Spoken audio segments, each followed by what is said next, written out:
माशाअल्लाह जज़ाकुमुल्लाह ताला। साहिबा ने जिक्र आइए अब मैं उस शख्सियत को दावत खिताब देना चाहता हूँ जो किसी तारुफ के मोहताज नहीं।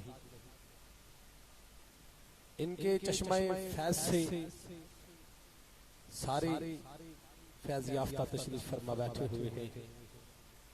साहिब इल्म, साहिब इश्क, साहिब ज़ौक़, साहिब करम शख्सियत,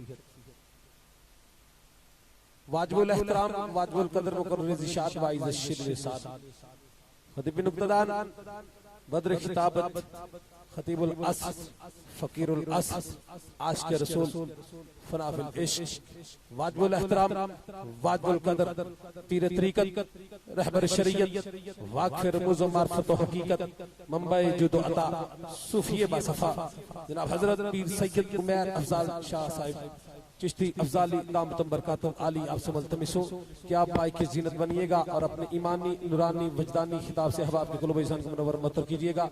मेरी दोस्तों से गुजारिश है, सामने खड़े हैं भाई बैठ जाए, आपसे गुजारिश है आप बैठ जाए। आपके पीछे भी दीवाने बैठे हैं ना जिन्होंने सरकार की ज़ियारत करनी है और बयान सुनना है, आप बैठ जाए।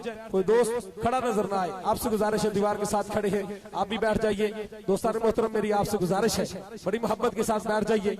आपसे भी गुजारिश है, इधर जो बंदे खड़े हैं आप बैठ जाए। आप बैठेंगे तो पिछले वाला भी बैठ जाएगा, तो जब आप खड़े होते हैं तो पीछे बंदा मजबूरन खड़ा हो जाता है, उसे नजर नहीं आता। आप बैठेंगे तो एक माहौल बना रहेगा। अदब के दायरे में रहते हुए गुफ्तगू से परहेज कीजिएगा। गुफ्तगू नहीं करनी किसी ने भी, खामोशी के साथ मोहब्बत के साथ एक नारा बुलंद करना है और क़िबला शाह साहब को इस्तकबाल करना है। जरा दीवानों वाला नारा, मस्तानों वाला नारा, जरा मुश्किल कुशाई वाला नारा, हाथ उठाकर बुलंद आवाज से सदा चाहिए। कोई जुबान खामोश न रहे, कोई हाथ नीचे न रहे, कोई लहजा धीमा न रहे। आइए सदात का इस्तकबाल करते हुए नारा लगाते हैं, नाराए तकबीर, नाराए रिसालत, नाराए रिसालत, नाराए रिसालत, नाराए तहकीक, नाराए हैदरी, हैदरी, हैदरी, नाराए गासिया।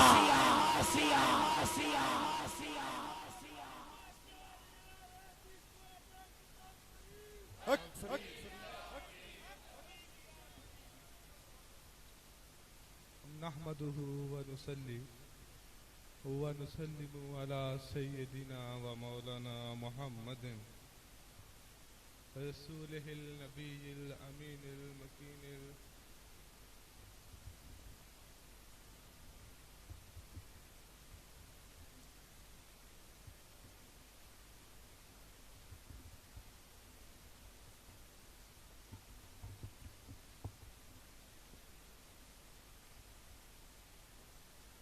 नहमदुहु व नुसल्ली व नुसल्लिमु अला सय्यदिना व मौलाना मुहम्मदिन रसूलिहिल नबिय्यिल अमीनिल मकीनिल हनीनिल करीमिल रऊफिर रहीम व अला आलिहि तय्यबिन ताहिरिन व सहबिहिल करमिल मुत्तकीनिल मुखलिसीन। अम्मा बाद फ़अऊज़ु बिल्लाहि मिनश शैतानिर रजीम। बिस्मिल्लाहिर्रहमानिर्रहीम। कुल्लु नफ्सिन ज़ाइक़तुल मौत। सदक़ल्लाहु मौलानाल अज़ीम। मुअज़्ज़ज़ सदाते कराम, मुअज़्ज़ज़ उलमाए कराम, अज़ीज़ाने गिरामी कदर, तमाम मुरीदैन, मुअज़्ज़ज़ मुतवस्सिलीन व हाज़रीन महफ़िल व ख़वातीन व हज़रात, अल्लाह रब्बुल इज़्ज़त का शुक्र है कि जिसने हमें इस बरकत और सआदत वाली महफिल में जमा होने की तौफीक अता फरमाई। मैं बिला तमहीद, वक़्त मुख्तसर है, कुछ ज़रूरी बातें अर्ज करना चाहता हूँ। मौजू की मुनासबत से, क्योंकि आज मौका उर्से पाक का है, इस मौका पर जो मैं समझाना चाहता हूँ वो ये है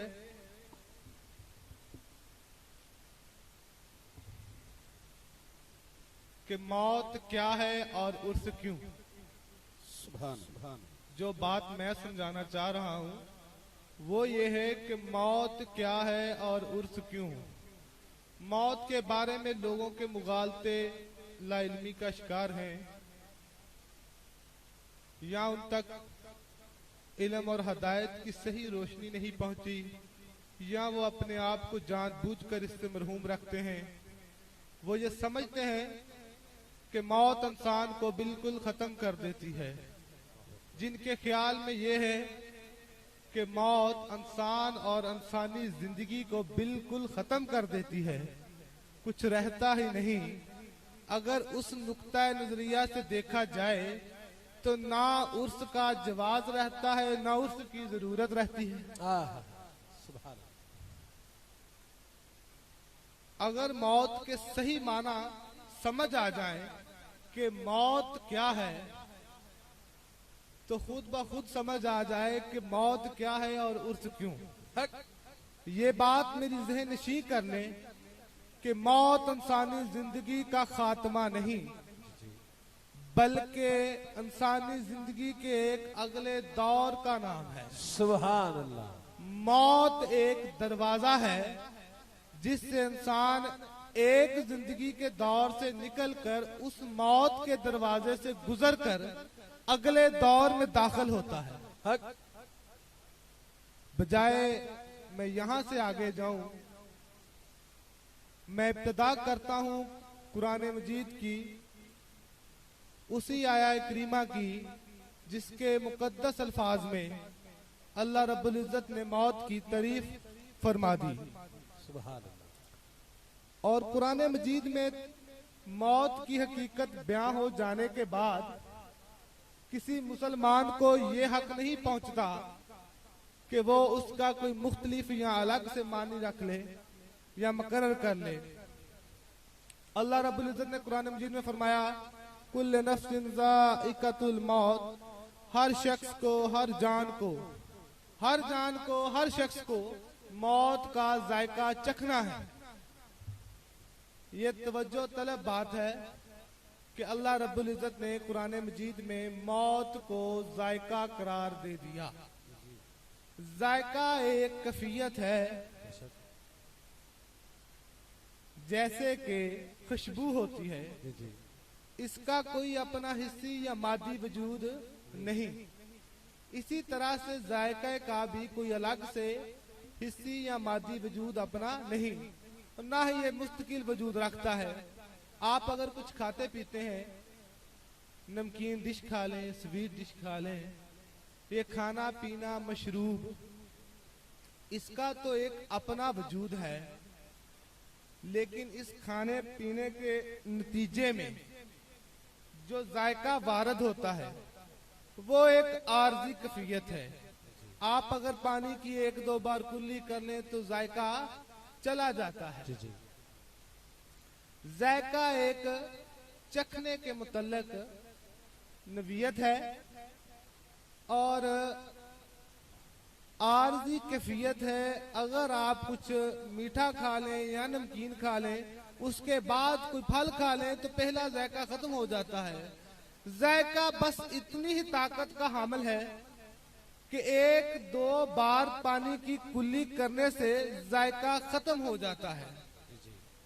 अल्लाह रब्बुल इज्जत ने मौत को जायका करार दिया कि हमें और आपको समझाने के लिए कि मौत की हकीकत समझ आ जाए। इंसान दिन में 10 बार जायका चखता है और हर इंसान जायके को अच्छी तरीके से जानता भी है। नारे तकबीर, नारे रिसालत। जायका दिन में 10 बार आता है, दिन में 10 बार जाता है। हर इंसान इसको अच्छी तरह से महसूस भी करता है और जानता भी है। अल्लाह रब्बुल इज्जत ने इसीलिए फरमाया, ए लोगों, तुम जानना चाहते हो कि मौत क्या है? तो फिर सुनो, मौत एक जायका है जो हर इंसान ने चखना है।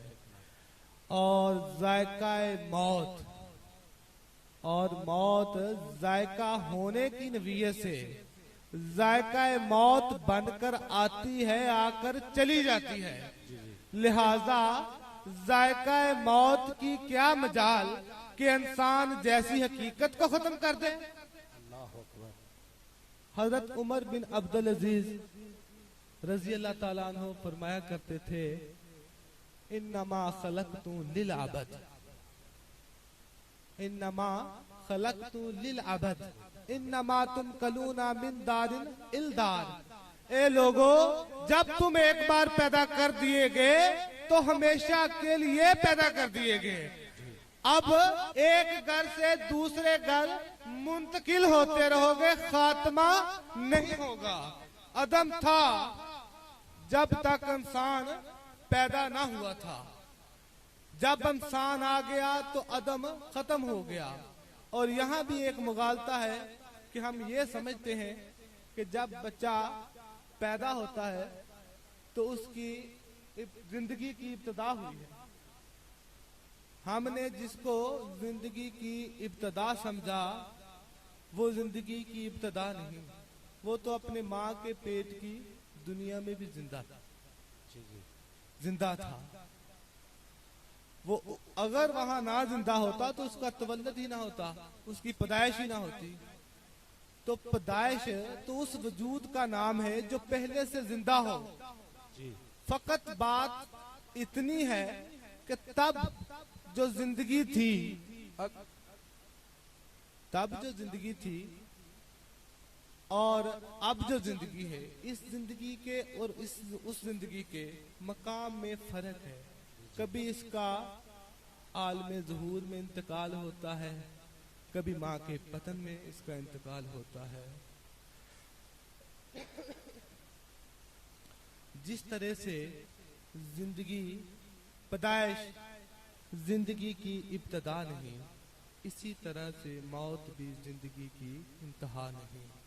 जिस तरह से पैदाइश का तसलसल है, इसी तरह से मौत का भी एक तसलसल है। उर्फा, ताबईन, सहाबा इकराम कह के गए हैं कि जब बच्चा पैदा होता है ना इस दुनिया में, तो वो रोते हुए आता है। वो ये समझता है कि मुझे मेरी दुनिया से निकाला जा रहा है। उसका तो वो तब तक तो वही जहान होता है, वो यही समझता है कि अब आज से मुझे दुनिया से निकाला जा रहा है। जब वो इस जहान की रोशनी देखता है ना, नारे तकबीर, नारे रिसालत, नारे रिसालत, नारे रिसालत, नारे रिसालत, नारे रिसालत, नारे रिसालत, नारे तहकीक, नारे हैदरी, नारे गासिया। जब वो इस जहान की रोशनी देखता है तो वो कहता है कि मैं तो मुगालते में था, वो तो कैद खाना था, वो हबस खाना था। दुनिया तो अब शुरू हुई है, जिंदगी तो अब शुरू हुई है। जब तक इस जहान की वो रोशनी नहीं देखता, तब तक उसे पहले यही था कि वो जो माँ के पेट की दुनिया है वो ही सारा जहान है, और इसी जहान से मेरी जिंदगी से मुझे निकाला जा रहा है।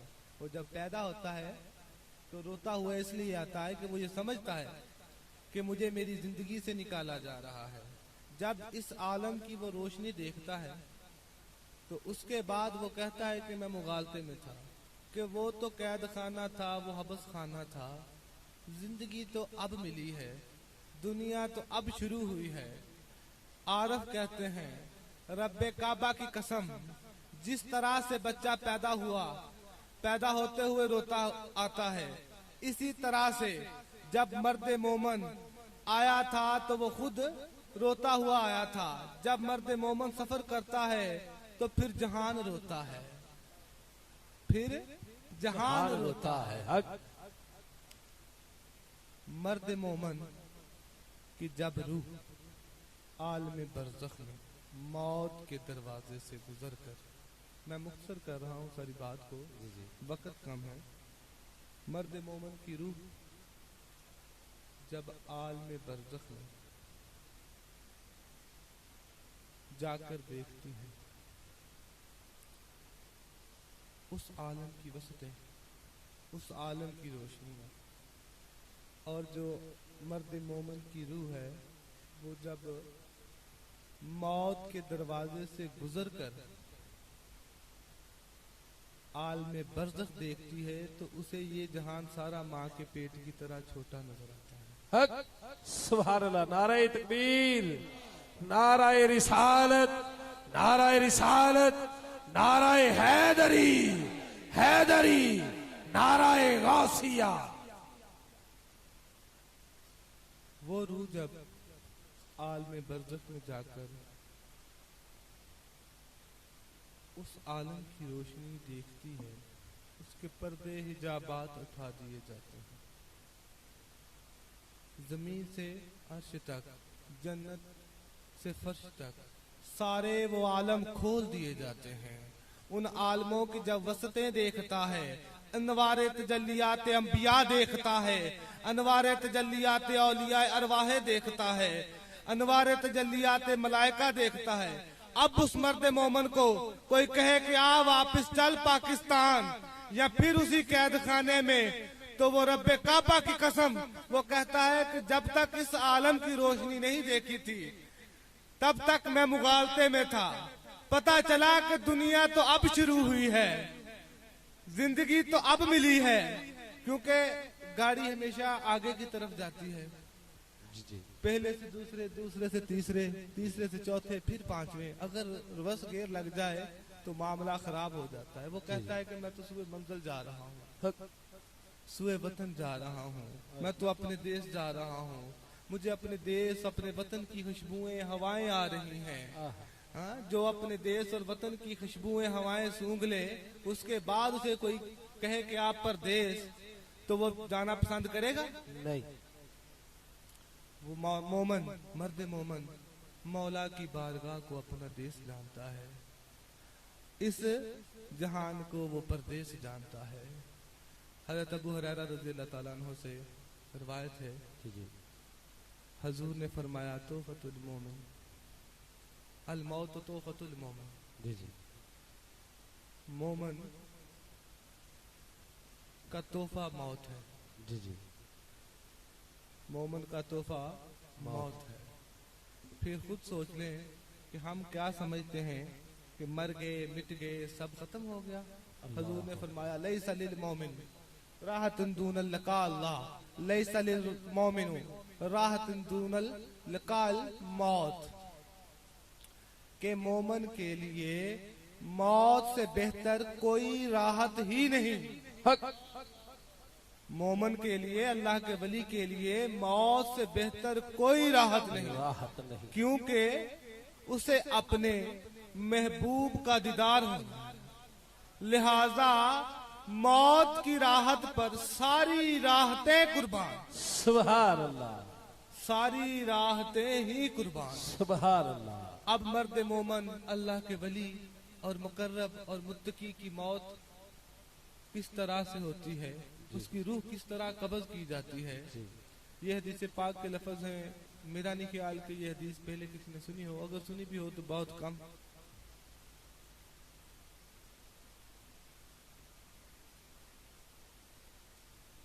आप जुलूस का भी इनकार करते हैं। कुछ लोग इस जमाने में, बाद लोग ऐसे हैं जो आज भी जुलूस का इनकार करते हैं। हजूर ने फरमाया जब अल्लाह के वली की रूह कब्ज करने का वक्त आता है तो 500 मलाइका 500 मलाइका मलकुल मौत की क़ियादत में आते हैं। सुभान अल्लाह। तो नाराए तकबीर, नाराए रिसालत, नाराए रिसालत, नाराए रिसालत, नाराए तहकीक, नाराए हैदरी, हैदरी, हैदरी, नाराए गौसिया। अल्लाह के वली की रूह जब कब्ज करने आते हैं तो 500 मलाइका का वफद मलकुल मौत की क़ियादत में आता है। ये किसी आम आदमी की रूह नहीं, ये अल्लाह के वली की रूह है। यह हदीस पाक के अल्फाज हैं जो मैं बयान कर रहा हूँ। फरमाया वो जो 500 मलाइका का वफद मलकुल मौत की क़ियादत में आता है तो मलकुल मौत उस मोमन की रूह जब कब्ज करने के लिए जमीन पर आते हैं तो मोमन के सामने वो 500 मलाइका का वफद जो है बैठ जाता है, नूरानी चेहरों वाला, सूरज की तरह चमकने वाले चेहरे, 500 फरिश्ते मोमन के सामने आकर बैठते हैं।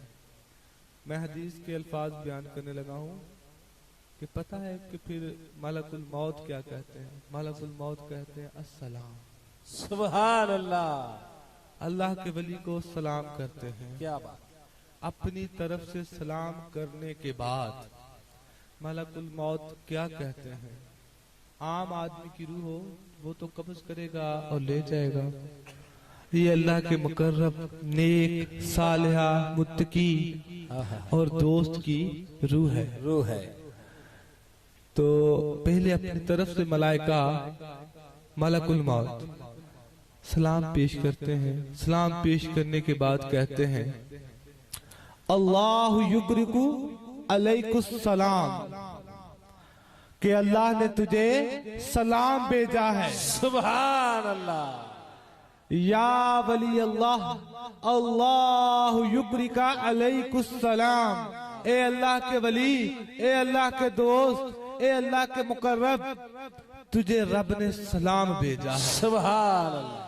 तो मोमन के लिए इससे बड़ा तोहफा क्या होगा जिसे रब्बे कायनात सलाम भेजे, जिसे रब्बे कायनात सलाम भेजे। मोमन के लिए इससे बढ़कर और क्या तोहफा होगा? उसकी रूह कब्ज कर ली जाती है बड़े तजीमो इकराम के साथ। उस रूह को कब्ज करके, ये बड़ी अहम बात है, आसमानों की तरफ ले जाया जाता है, कब्र में मत नहीं लेके जाया जाता। वली अल्लाह की रूह को आसमानों की तरफ ले जाया जाता है, बेशक कब्र में नहीं ले जाया जाता। जी जी।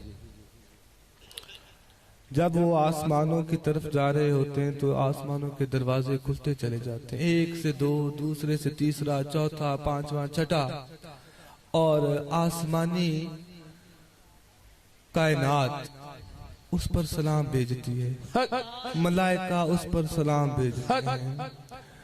उसके बाद 1 से दूसरा, दूसरे से तीसरा, चौथा, पांचवा, छठा, सातवां आसमान के दरवाजे खुलते चले जाते हैं। उससे भी माफाक मलाइका अल्लाह रब्बुल इज्जत की बारगाह में उस रूह को पेश कर देते हैं और अर्ज करते हैं, या बारी ताला, तेरे फला मुकर्रब और फला तेरे वली और दोस्त की रूह तेरी बारगाह में हाजिर है। हुक्म होता है सजदा करो। 500 मलाइका के जुर्मट में, जुलूस में जो रूह गई, तो मलाइका का हुक्म होता है सजदा करो। तमाम मलाइका अल्लाह के हजूर सजदा रेज हो जाते हैं। फिर हुक्म होता है रूह पे सुजूद, कि आप इस रूह को सजदा करवाओ। तमाम मलाइका उस रूह को बड़ी तजीम और इकराम के साथ अल्लाह के हुजूर सजदा रेज करते हैं। अल्लाह के हुजूर सजदा रेज होने के बाद मिकाईल को बुलाया जाता है। ये कचहरी लगती है, मिकाईल को बुलाया जाता है और हुक्म होता है कि मेरे इस शख्स का, इस मेरे बंदे का, इस मेरे दोस्त का, इस मेरे वली का नाम आज से मुकर्रबीन में लिख दे। सुभान अल्लाह। क़यामत के दिन इसके बारे फिर तुमसे बात करूंगा। सुभान अल्लाह। जब मिकाईल मुकर्रबीन की फरिश्त में अल्लाह के वली का नाम दर्ज कर देते हैं, उसके बाद हुक्म होता है फतुआते रूह भी फी जस्दिही, अब इसे वापस जमीन की तरफ ले जाओ। ये हदीस जो मैं बयान कर रहा हूँ ना, सुनन इब्ने दाऊद की भी है, अहमद बिन हंबल ने भी इसे रिवायत किया है, सियासत्ता की हदीस है। सुभान अल्लाह। फतुहात फी जस्दिही, आका अलैहिस्सलाम ने फरमाया कि फिर हुक्म होता है मलाइका को कि इस अल्लाह के वली की रूह को जमीन पर पलट कर वापस ले जाओ और उसी जिस्म अक़दस में रख दो जिससे निकाल कर लेकर आए थे। क्या आपने समझा कि रूह जिस्म से जुदा हो गई? वो जुदा हुई थी अल्लाह की बारगाह में सजदा रेज होने के, अल्लाह के हुजूर सजदा करने के लिए जुदा हुई थी। नाराए रिसालत, नाराए रिसालत, नाराए रिसालत, नाराए हैदरी, नाराए गौसिया। सरकार की आमद, दोनों हाथ उठा के जरा, सरकार की आमद, सरकार की आमद, सरकार की आमद। जीवे जीवे, जीवे जीवे, जीवे जीवे, जीवे जीवे, जीवे जीवे, जीवे जीवे, नाराए हैदरी। फरमाया उस रूह को अल्लाह के वली के जिस्म पाक में रख दिया गया, वापस पलटकर उसी जिस्म अक़दस में रख दिया गया। यह हदीस है कि फरमाया कि मलाइका, ए लोगो तुम उस बदन की तदफीन कर रहे होते हो और मलाइका उसकी रूह की तदफीन कर रहे होते हैं। अल्लाह अकबर। अल्लाह के वली के रूह के दो तदफीनें हैं, दो जनाजे। फकत बात इतनी है कि मलाइका दिखाई नहीं देते। तजहीज बदन की भी होती है, तजहीज रूह की भी होती है। जी जी। अब उसकी आखिरी मरहले पर जो हुजूर नबी करीम अलैहिस्सलाम ने फरमा दिया कि मोमन की मौत से बेहतर कोई राहत नहीं, मौत से बेहतर कोई राहत नहीं। क्यों? क्योंकि उसे दो राहतें नसीब होनी है, दो दीदार नसीब होते हैं, दो मुलाकातें नसीब होती हैं। अल्लाह के वली को दो मुलाकातें, दो दीदार, दो राहतें मिलती हैं। एक दीदारे खुदा, दूसरा दीदारे मुस्तफा। यहाँ एक बात समझाऊंगा भी और सवाल भी है कि जब यक वक्त दो मुलाकातें होनी हो तो तरतीब क्या है? पहले छोटी मुलाकात होती है, फिर बड़ी मुलाकात होती है। जब एक वक्त ही में दो दीदार होने हो तो फिर तरतीब यही है कि पहले तहसील के मामलात को एसी कवर करता है, फिर डीसी, फिर कमिश्नर। अगर आपने सूबाई मामलात हो तो फिर वजीर आला, फिर वजीर आजम। तो यहाँ तरतीब बदल क्यों दी गई? मौला मर्द मोमन के लिए ये तरतीब, हिफ्ज़े मरातब तो यही है ना। जी जी जी जी। कि जब दो मुलाकातें बेयक वक्त होनी हो तो हिफ्ज़े मरातब यही है, प्रोटोकॉल यही है कि पहली छोटी मुलाकात हो, फिर बड़ी मुलाकात हो। जी जी। लेकिन मर्द मोमन के लिए ये तरीका बदल क्यों दिया गया?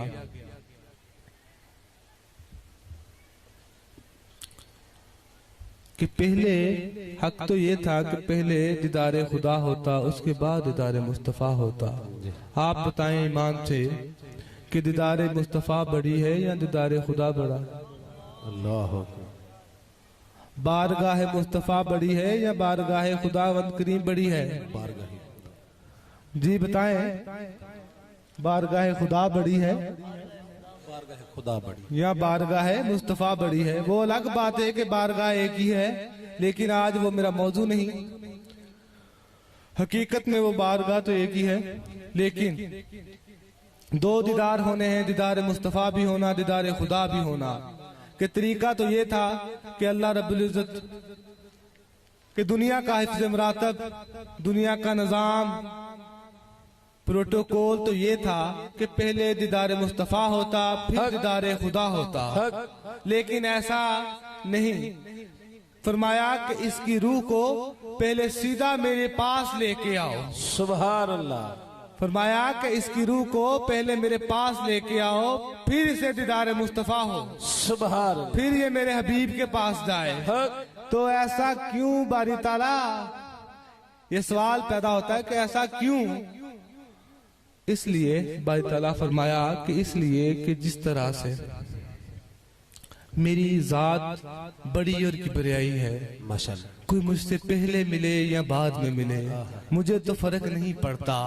जिस तरह मैं दुनिया में पहले काबा में बुलवाता हूँ, उसके अपने घर के तवाफ करवाता हूँ, वो गिरियाजारी कर ले, वो आंसू उसके गिर जाए, उजला हो जाए, गुनाहों से धुल जाए, नेक और साफ हो जाए, उसके बाद हुक्म देता हूँ कि अब मुस्तफा की बारगाह में चले। सुभान अल्लाह, नाराए तकबीर, नाराए रिसालत, नाराए रिसालत, नाराए रिसालत। इसीलिए पहले उसे सीधा आसमान पर अपनी बारगाह में बुलाया, सजदा रेज करवाया कि कोई छोटी मोट गलती, कुताही, गुनाह इसका माफ कर दिया जाए, ये धुल जाए, उजला हो जाए, मुनव्वर रोशन हो जाए, इसको अदाब मुस्तफा आ जाए कि मुस्तफा का अदाब और दीदार मुस्तफा का अदाब क्या है। उसके बाद दीदार मुस्तफा के ये काबिल हो। अब उस रूह को, उस जिस्म को वापस कब्र में रख दिया जाता है और दीदार मुस्तफा नसीब होता है। जी जी सुभान अल्लाह। अल्लाह के अनवार की तजल्लियात की नुज़ूल होता है, रहमतों का नुज़ूल होता है, अल्लाह की नेमतों का नुज़ूल होता है। कब्र वो कब्र नहीं रहती, वो वसी कर दी जाती है। मैं बात इधर से गुफ्तगू को ख़त्म करना चाह रहा हूँ कि वक्त ज़्यादा हो रहा है, मुझे कालें बार बार आ रही हैं। बहरहाल मैं आखिरी बात, उसके बाद मलाइका उसे मुबारकबाद देते हैं, तो फिर अब अल्लाह का वली, हजूर का दीदार नसीब हो गया उस अल्लाह के वली को, उसकी कब्र वसी कर दी गई। मलाइका जिसमें अक़दस को कब्र में रख दिया गया, मलाइका उस अल्लाह के वली को मुबारकबाद देते हैं। वो मुबारकबाद लेने के बाद कहता है कि अब मुझे घर वापस जाने दो। अल्लाह अकबर। अब मुझे घर वापस जाने दो, मैं अपने कामयाबी की खुशखबरी घर वालों को सुनाऊं। सुभान अल्लाह। तो उस पर मलाइका कहते हैं नम का नौमतुल आरूस, कि नहीं अब नहीं, अब मौत से उर्स तक यहां सो जा। नम का नौमतुल अरूस, अब नहीं, अब मौत से उर्स तक तू यहाँ लेट जा, यहाँ सो जा। ऐसे सो जा जैसे पहली रात की दुल्हन सोती है। आए हाय। ऐसे सो जा जैसे पहली रात की दुल्हन सोती है। यहाँ एक सवाल है कि अरूस का लफ्ज नम का नौमतुल अरूस, अरूस कहते हैं शादी को। तो माज़अल्लाह ये तो मर गए, इनका उर्स क्यों, इनके उर्स क्यों? हाँ हम मानते हैं जिनके मर गए उनके उर्स नहीं होते। हक हक हक हक। जो मर ही गए उनके उर्स हुए क्यों?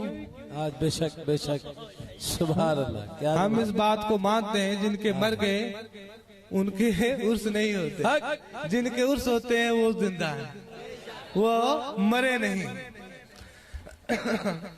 अगर ये बात कोई आपसे पूछ ले कि ये कहानी कहाँ से घड़ ली, पीरों ने समझा दी या खुद से ये बात सारी घड़ ली है, ये जो मैं बयान कर रहा हूँ नाम का नौमतुल अरूस, कि ये अल्लाह के वली की शादी है, तो उसे बताइएगा खुदा की कसम ये हमने खुद से नहीं घड़ी, ना पीरों ने समझाई, ये ताजदार कायनात मुस्तफ़ा सल्लल्लाहु अलैहि वसल्लम ने बताया।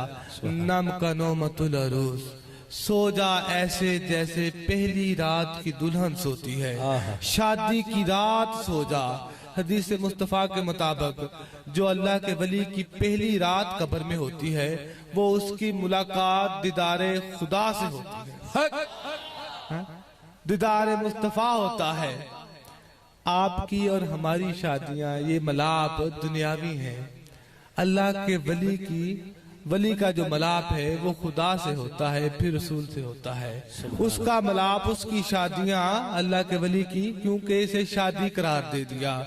मैं डिटेल से नहीं मुख्तसर बात कर रहा हूँ, इसे अब मैं खत्म करने जा रहा हूँ गुफ्तगू को, कि इसको जो शादी करार दिया, इस शादी को मनाया जाता है हर साल उसी दिन, सुभान अल्लाह, उर्स की शक्ल में।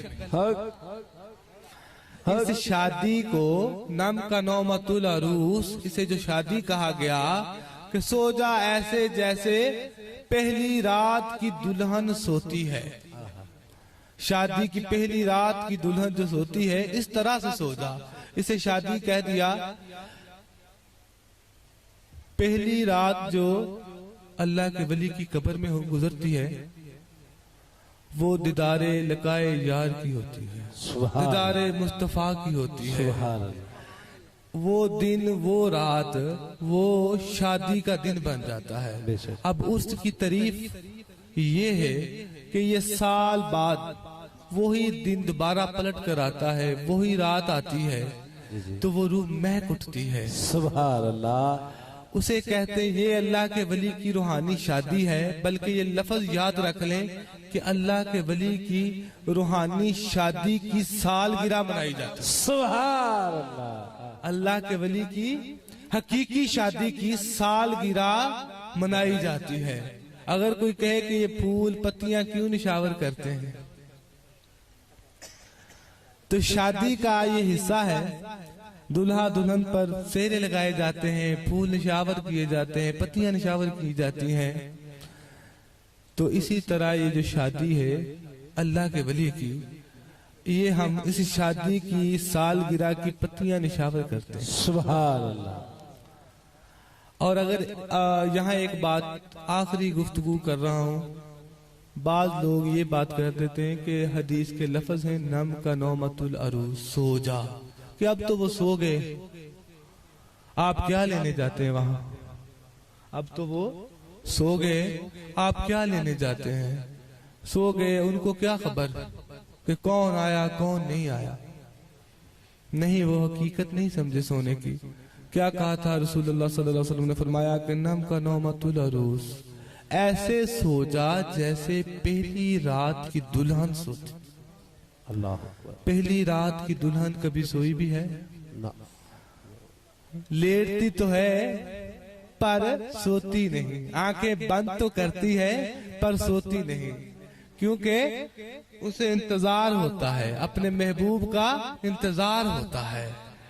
तो जिस तरह पहली रात की दुल्हन सोकर नहीं सोती, लेट कर नहीं सोती, आंखें बंद करके नहीं सोती, खुदा की कसम इसी तरह अल्लाह के वली सोकर भी नहीं सोते। सुभान अल्लाह।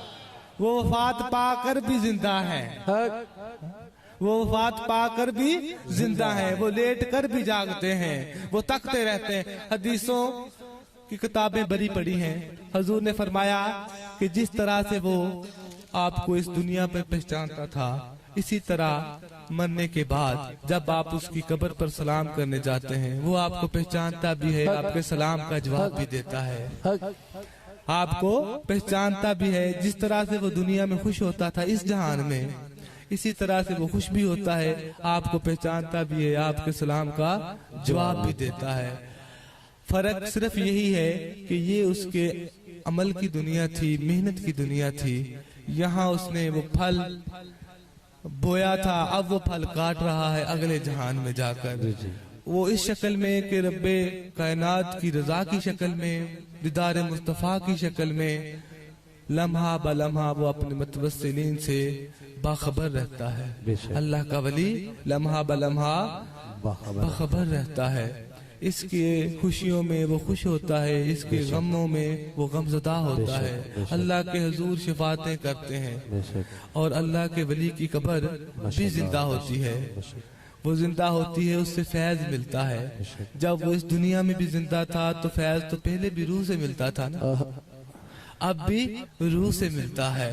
अगर किसी के दिल में कोई मुगालता हो कि अब रूह कहाँ, तो रूह तो वापस पलट कर कहा जो था कि इन्नमा तुम कलूना मिन दारिल दार, के एक जगह से दूसरी जगह मुंतकिल कर दिया गया है।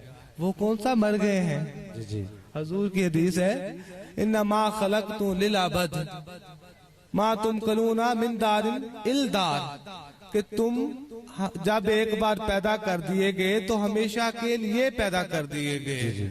अब खात्मा नहीं, अब एक घर से दूसरे घर में मुंतकिल होगा। मैं एक दुनियावी छोटी सी मिसाल देने के बाद, कि आपने घर बनाया, वहाँ बिजली का अब कनेक्शन भी चाहिए, आप किसी मौलवी के पास फंस गए, अल्लाह अकबर। तो उसने आपको मशवरा दिया कि जाओ आप तरबेला डैम, वहां से कनेक्शन मिल जाएगा, घर रोशन हो जाएगा। आपने दरख्वास्त लिखी, तरबेला चले गए, तो तरबेला वालों ने कहा कि तुम जाओ फैसलाबाद वाले बिजली घर में, कि यहाँ से हमारा ट्रांसफर, हम जो इधर से बिजली के कनेक्शन देते हैं वो फैसलाबाद बिजली घर को देते हैं जी। आप बिजली घर से अपना कनेक्शन करवा लें जी। इधर से आप अगर कनेक्शन आपको दे भी दें तो क्या आप संभाल सकते हैं? वो तो कोहतूर था, वो भी जल गया था। वहां तो कोहतूर न रहा, तो अगर डायरेक्ट तरबेला से कनेक्शन मिल भी जाए तो कोई कनेक्शन को संभाल सकता है? नहीं संभाल सकता। बस जिस तरह से ये बिजली की तरसील है, ट्रांसफर लगाए जाते हैं, ये कनेक्शन किए जाते हैं, उसके बाद ये लाइटें आती हैं, इसी तरह ये मादी मामलात भी इसी तरह है, रब्बे कायनात के आसमानी मामलात भी इसी तरह हैं।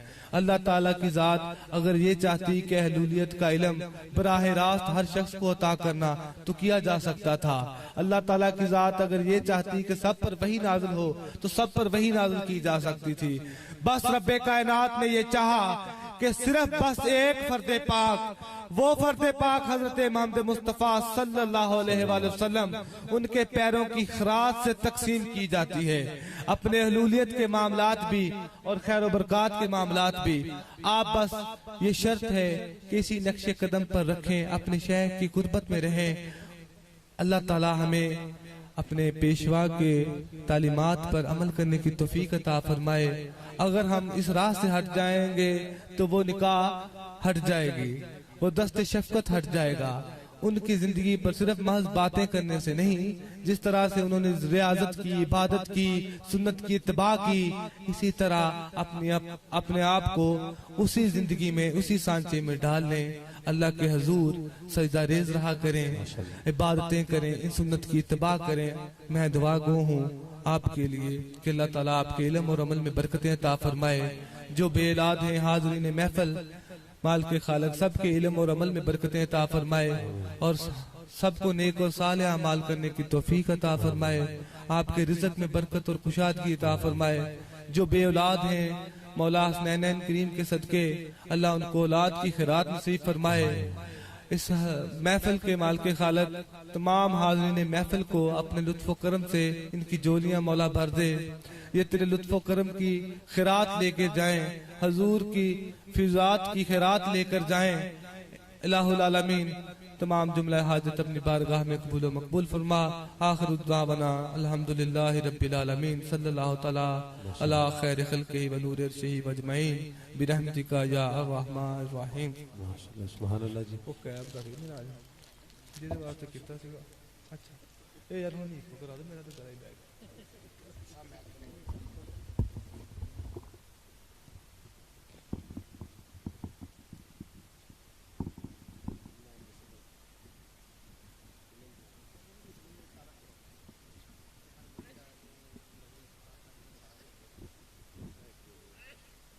माशाल्लाह।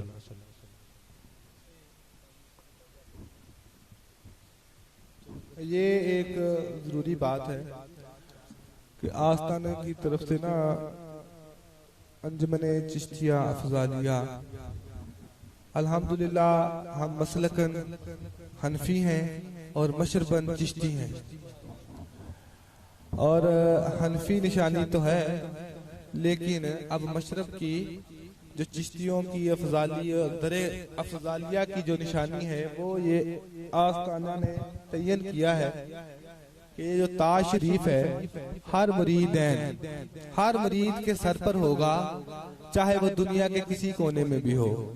उसकी पहचान इस ताज के साथ है। ये आस्ताने का हुक्म है, ये ताज बल्कि कोशिश करें कि हर वक्त अपने सर पर रखें। अगर नहीं तो आस्ताने पर आते वक्त रखें। अगर आप हर वक्त सर पर रखेंगे तो उसके साथ ये होगा कि आप बावजू रहेंगे। बावजू रहेंगे तो फिर आप नमाज पढ़ने के लिए आपके लिए आसानी हो जाएगी। अल्लाह ताला आपको अच्छे और साले अमाल करने की तौफीक अता फरमाए।